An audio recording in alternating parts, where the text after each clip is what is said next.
Hello and welcome back to Webcast News, and yes, it's actually a Monday, so it's actually on the original schedule. Although, just a pre-warning, the original schedule is gone. I will now just be uploading whenever I have time, and I'm a bit rushed today, so this one might be a little bit shorter. But anyway, let's get into the news. And first is the very sad news of the passing of TV and radio broadcast legend Sir Terry Wogan. He sadly passed away yesterday after a very short battle with cancer. You know, the cancer has claimed yet another famous victim, so it's had a bit of a hell of a January really, hasn't it? Sir Terry had a 50-year career in TV and radio broadcasting, which is just an incredible amount of time.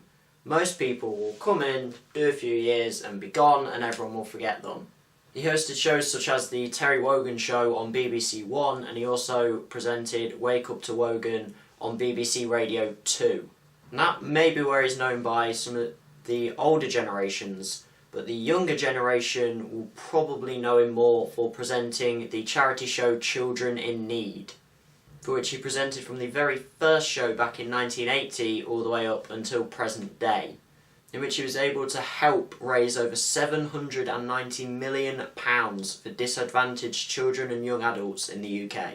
And BBC Director General Tony Hall probably summed it up best by saying that Sir Terry Wogan truly was a national treasure, which I think for someone in radio and TV broadcasting is what you aspire to be. It's the top level. So to be able to call someone that after they do sadly pass away is just a huge compliment. And moving on into other news, with the Screen Actors Guild Awards, or the SAGs, being held on Saturday, in which Leonardo DiCaprio finally won an award at. This has basically been the Oscars for him, because he's been nominated 9 times before and hadn't ever won. However, he finally won the Outstanding Performance by a Male Actor in a Leading Role award for his role in The Revenant. On the other end of that, Brie Larson won the Outstanding Performance by a Female Actor in a Leading Role award for her role in Room. And in the description down below I have linked the SAG's website where you can find the nominees and the winners for the awards show on Saturday. And you can also see a lot of these speeches as well if you want to go and check them out. And also, fun little fact, for the last 11 years, whoever won the Outstanding Performance by a Male Actor in a Leading Role award also won the Oscar for Best Actor.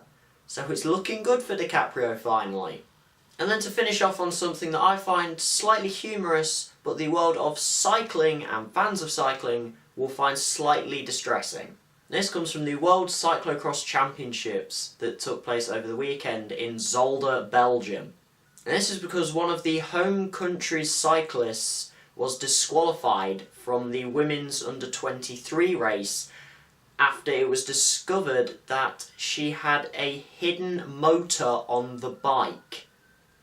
She basically had a motorbike. Now this was found on the bike of 19-year-old Femke van den Driesch. I think I've said that right. That's about as close as I'm ever going to get, but whenever foreign names come into it, I'm in trouble.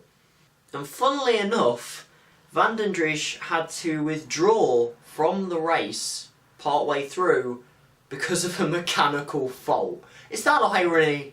I don't actually know if it was because of the motor or if it was a genuine mechanical fault, but it just seems ironic.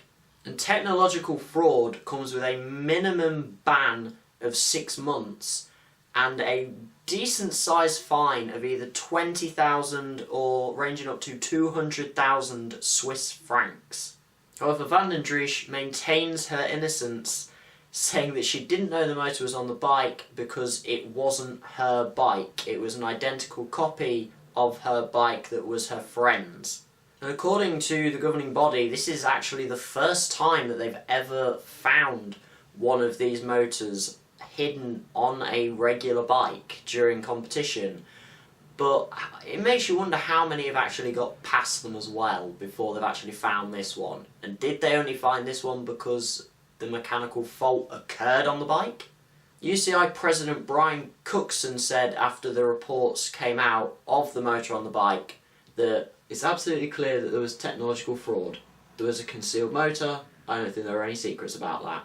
Carrying on to say that technological fraud is unacceptable, to which everyone else went, really? Wow. You're a sport where you cycle the bike, and if someone puts a motor on it and just gets a motorbike, that's cheating and unacceptable? But anyway, with that huge show of sarcasm, that is it for today's video. If you have enjoyed it, make sure you hit the like button, make sure you hit the subscribe button as well for more videos in the future, and as always, thanks for watching.